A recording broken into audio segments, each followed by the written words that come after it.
네. 네, 안녕하십니까. 김민수라고 하고요. 여기 2018년 5월 달에 제가 처음 등록을 해서 2년 3개월 정도 다녔습니다. 장수생이라고 하면은, 거기 속하는 사람 중에 한 명이었는데, 제가 2년 3개월 동안의 경험들을 다 들려드리고 싶지만, 그게 시간 관계상 안 되기 때문에 지금 여러분들에게 조금이나마 도움을 드리고 싶어서 어제 밤새 고민을 해가지고 엑기스만 이렇게 뽑아가지고 제가 왔으니까 잘 들어주시고, 본인한테 이제 필요하다 생각하시면은 그거 이렇게 캐치를 하셔가지고 적용을 하시면 될 것 같습니다. 저는 일단 합격 점수는 60.1점이고요. 간신히 턱걸이 했습니다. 그리고 제가 110 좀 쓸게요. 117회 때 처음 시험을 봤습니다. 54.2점이었고 118회 때 58.1점을 받았고요. 119회 때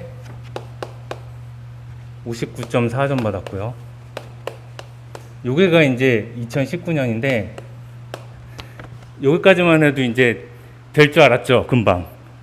여기서 약간 멘붕이 왔습니다. 59.4점 받으면 사실 멘붕이 좀 오거든요. 몇 점 차이로 떨어졌기 때문에. 그리고 120회 때 58.5점으로 조금 떨어졌고요.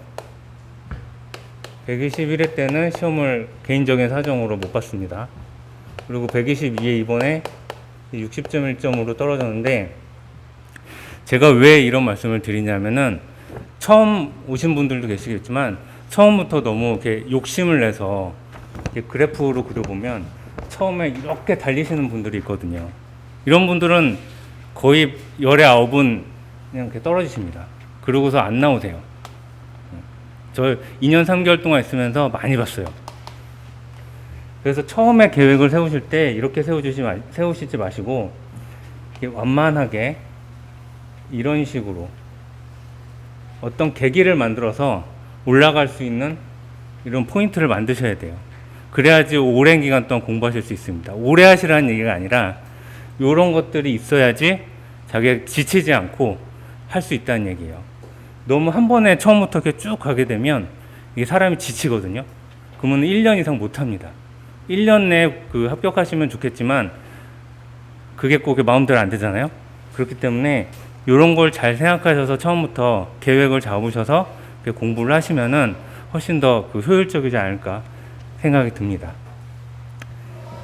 그래서 제가 요때 58점, 59점, 58점 받으면서 교수님한테 욕을 엄청 먹었어요.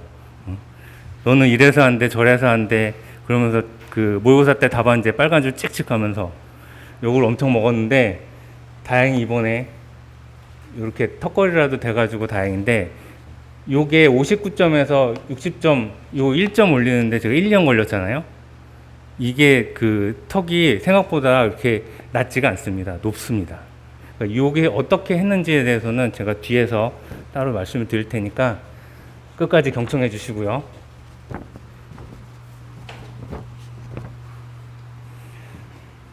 제가 공부했던 것들을 한 5가지만 추려서 왔어요. 첫 번째는 이거는 진짜 기본 중에 기본이거든요. 수업입니다. 수업. 화, 목, 토, 모의고사까지 수업이 있잖아요. 이거를 웬만하면 다 참석하시는 게 가장 좋고요. 그리고 중요한 거는 이 수업을 참석한다고 다가 아닙니다. 집중하셔야 돼요. 집중. 되게 신기한 게 제가 어떤 걸 봤냐면은 똑같이 수업을 다 들어요. 근데 모의고사 답안지 쓴 거 보면 다 달라요. 똑같이 수업을 듣고 똑같은 칠판 내용을 가지고 수업을 들었는데 모의고사 쓴 내용이 다 달라요. 집중도의 차이거든요. 칠판에 교수님이 쓰신 내용뿐만 아니라 이렇게 말하실 때 포인트를 주시는 내용이 있어요. 그것들을 적으셔야 돼요. 아니면 녹음을 했다가 집에서 복습을 하시거나. 그렇기 때문에 수업을 참여하시는 것뿐만 아니라 집중도를 집중도를 갖고 참여를 하셔야 된다는 걸 말씀드리고 싶고, 이건 기본 중에 기본이고요. 두 번째는 제 공부 방법을 좀 소개를 시켜드리면은, 이것도 예전에 교수님께서 다 그 수업 시간에 잠깐씩 언급을 하셨던 내용이에요. 이 공부하는 저희 그 학원에서 내려오는 그 레전드적인 말이 있는데, 배우고 익혀서 표현하라. 이게 아주 레전드적으로 발음이 안 되네. 레전드적으로 내려오는 그런 그 얘기인데, 저는 이게 굉장히 마음속에 와닿아가지고 지금도 기억하고 있거든요. 배우고 익혀서 표현하라. 지금 여러분은 배우고 익히는 단계거든요. 그래서 이 수업 내용을 들으면은 이거를 그냥 공책을 보고 외우지 마시고 이거를 답안지화 하셔야 돼요. 답안지화 하라는 게 어떤 말인지 아시는 분도 있고 모르시는 분도 있는데, 이 수업 내용을 교수님이 칠판 필기해주고 뭐 이런 거 이렇게 해라라고 이렇게 써주시면은 그거를 답안지 이렇게 있잖아요. 여기다가 이 진짜 시험에 내가 답안지에 제출하는 것 마냥 양식을 넣어가지고 여기다가 이렇게 작성을 하셔야 돼요. 이런 것들이 하나하나씩 모여서 저는 하나하나씩 공정별로 모읍니다. 공정별로 모아서 저는 이것을 서브노트가 아니라 메인 노트라고 만들었어요. 공정별로. 요즘도 교수님 뭐 이런 말씀 하시는지 모르겠지만, 예전에는 항상 공정별로 하나씩 작성해 놓으면은 되게 많이 도움이 된다고 말씀을 많이 하셨거든요. 그래서 이 메인 노트를 놓고, 그 다음에 그 모의고사 때 숙제를 하잖아요. 그러면 그게 이제 서브노트가 되는 거예요. 거기다가 이제 특강을 들으면 특강 자료가 있겠죠. 이게 합쳐져서 이제 합격할 수 있는 지름길로 갈 수 있는 거죠. 근데 합격의 지름길인데 합격은 아니에요. 왜냐하면 아직 표현하는 게 없거든요. 이거는 배우고 익히는 단계고 아직 표현할 수는 없어요. 그럼 세 번째, 표현하려면 이제 어떻게 해야 되느냐? 그러면 이제 여러분들은 소장님도 계시지만 이 소장급 마인드를 가지셔야 돼요. 교수님도 항상 그 수업 시간에 말씀을 하시지만, 이 소장급 마인드를 가진다는 거는 이건 엔지니어라는 얘기거든요. 이런 마인드를 갖고서 공부를 하고 시험을 봐야 되는데, 요거를 표현을 해야 되잖아요. 내가 이 정도의 마인드를 갖고 있고 나는 엔지니어다. 요걸 어떻게 표현하냐면은 문제 선택에 달려있어요. 문제 선택.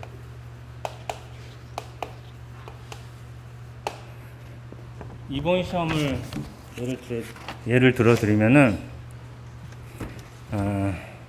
일단 단답식에서 무조건 토공이나 그다음에 콘크리트, 뭐 터널, 교량, 이런 문제들은 다 선택을 하셔야 돼요.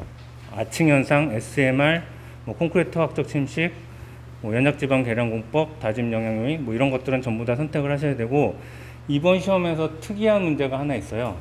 와이어로프 폐기 기준이라고 있습니다. 이게 특이한 문제가 왜 특이한 문제냐면,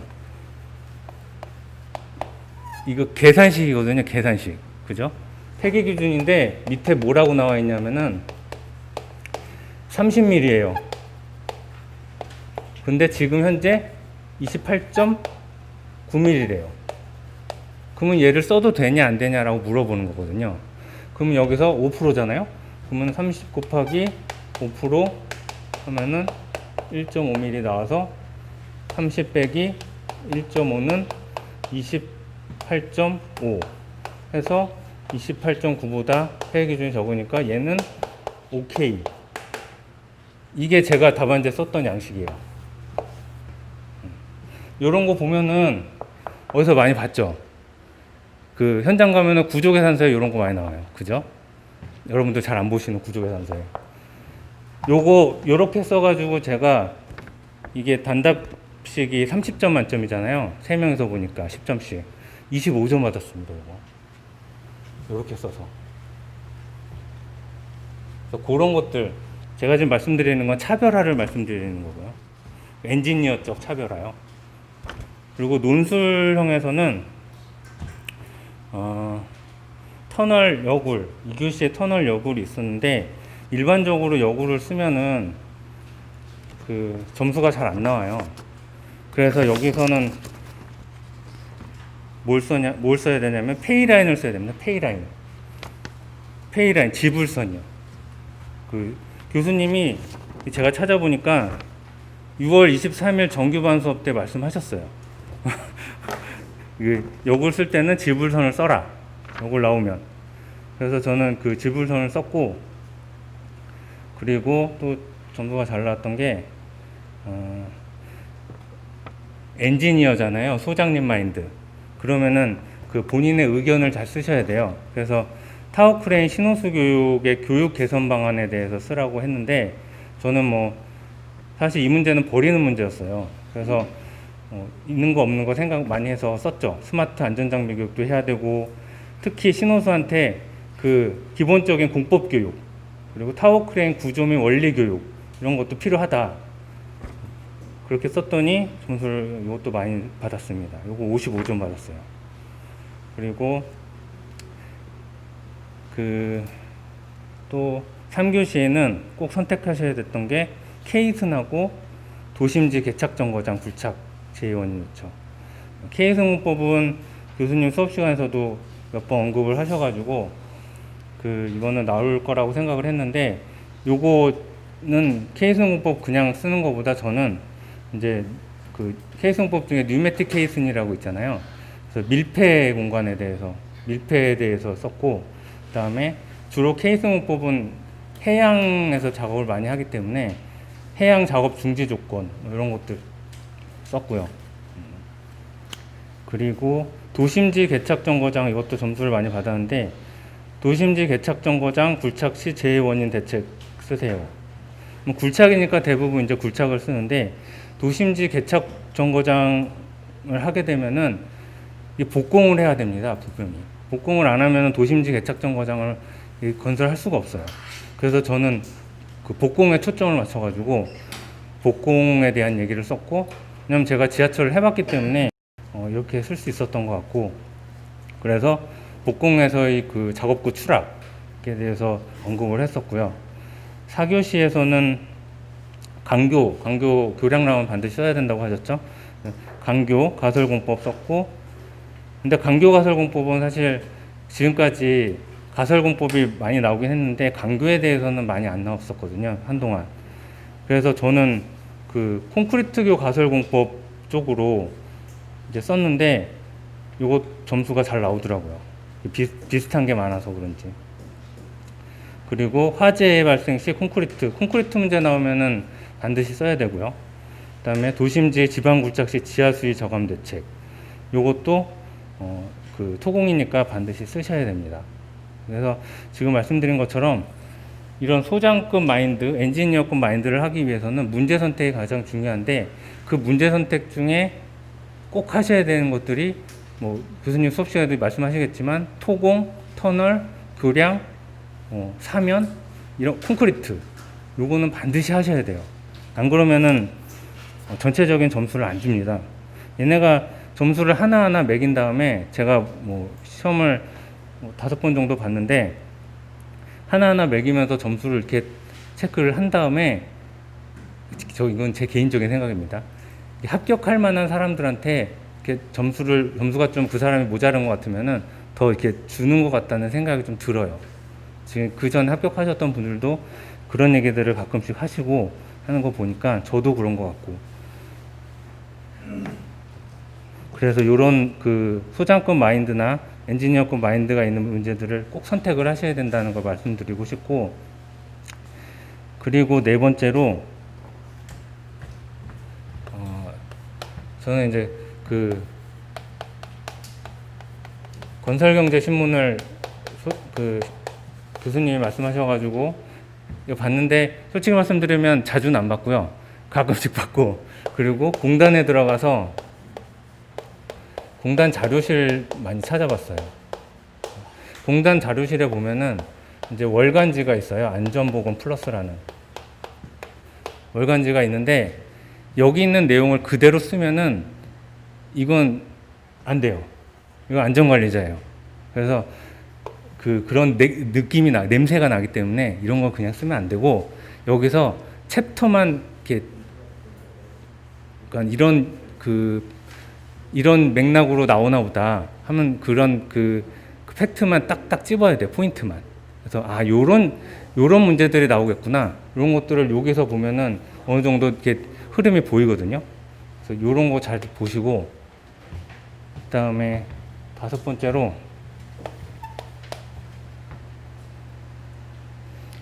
요거는 한 1년 좀 이상 되신 분들은 이거 많이 고민하셔야 되는데, 저도 1년 넘으면서 올해 이제 2년 가까이 돼 가면서 정말 많이 고민한 부분이에요. 별표.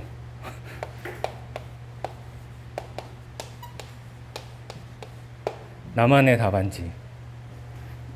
이 나만의 답안지에 대해서 그 1년 넘으신 분들, 그 다음에 이제 2년 또 되신 분들은 끊임없이 고민해 보셔야 돼요, 이건. 나만의, 내가 할 수 있는 독특한 답안지, 내가 할 수 있는 의견이 들어간 답안지, 그리고 나만이 제시할 수 있는 문제점들, 현장 경험이 있으면 더 좋고요. 이럴 때 꼭 필요한 게, 저는 그 답안지 형식에서, 답안지 쓰실 때, 그러니까 시험장 가서 한번 쓰실 때 형식에 반복이 있으면 안 돼요. 그러니까 똑같은 패턴으로 일률적으로 모든 문제를 똑같이 가면은, 얘는 그냥 외워서 쓰는 거네, 내용이 없네, 자기 생각이 아니네, 이렇게밖에 판단이 안 들거든요. 그래서 패턴을 반복하시면 안 돼요.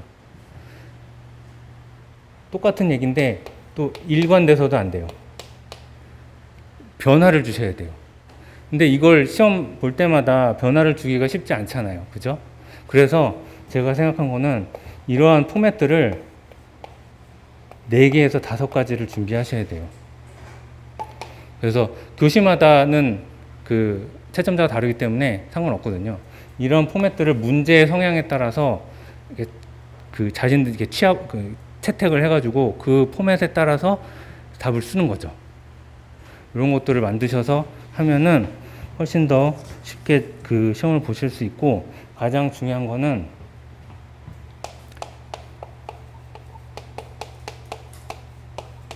자연스러움과 간결함입니다. 주저리 쓰지 마시고 간결하게 요점만, 그렇다고 단어만 딱딱딱 나열하는 게 아니라 이해할 수 있도록, 그리고 자연스럽게, 외워서 쓰는 것처럼 쓰면 안 되고, 내가 현장에서 직접 경험한 것처럼, 소장으로서 경험한 것처럼 그렇게 써야 돼요. 책에 있는 내용 이렇게 그대로 이렇게 쓰는 게 아니라, 그런 자연스러움을 표현을 하셔야 되고, 간결함도 표현하셔야 되고, 요게 이제 마지막 배우고 익혀서 표현하라에서 표현하라를 나타낸 것입니다. 그리고 마지막으로 여러분들 포기하지 않으면은 충분히 하실 수 있을 거라고 생각이 들고요. 저도 중간에 포기하려고 했던 마음이 진짜 수백 번도 더 들었는데, 2년 3개월 동안. 근데 포기하지 않고 했기 때문에 지금 이 자리에 서서 이렇게 여러분들에게 말씀을 드릴 수 있었기 때문에, 여러분들한테 이제 포기하지 말라고 이렇게 말씀을 드리고 싶고, 지금 8월부터 12월, 1월 이 기간이 굉장히 중요해요. 저는 이 기간을 이제 동계훈련 기간이라고 얘기를 하는데, 요때 공부한 내용이 내년 시험 3번을 보는 거에 다 영향을 미쳐요. 왜냐하면 시험 기간이 이제 시작되면 2월, 5월, 8월 뭐 이렇게 시작이 되면 공부할 시간이 없습니다. 시험 보고 나서 공부 안 되거든요. 발표되고 나면 또 공부 안 돼요. 그렇기 때문에 지금 이 순간이 굉장히 여러분들의 이제 실력을 쌓을 수 있는 가장 중요한 순간이고, 아까 그 교수님께서는 공부를 많이 안 해도 되는 시험이라고 하는데 그건 맞습니다. 근데 어느 정도 기본적인 스타디는 돼 있어야 돼요. 기본적인 건. 그거를 암기를 하셔야 돼요. 기본적인 거. 모르면. 물론 현장에서 많이 경험하신 분들은 알기 때문에 상관이 없지만 안 그러신 분들은 그걸 이해하고 암기를 하셔야 돼요. 기본적인 것들은. 그렇게 하시면은 충분히 모두 다 합격하실 수 있을 거라고 생각이 들고요. 그 마지막으로 제 교수님께 진심으로 감사를 드리고, 그리고 제가 포기하려고 하는 순간에 끝까지 그 응원 주시고 했던 우리 조원 여러분들께도 마지막으로 감사를 드립니다. 그냥 마치겠습니다. 감사합니다.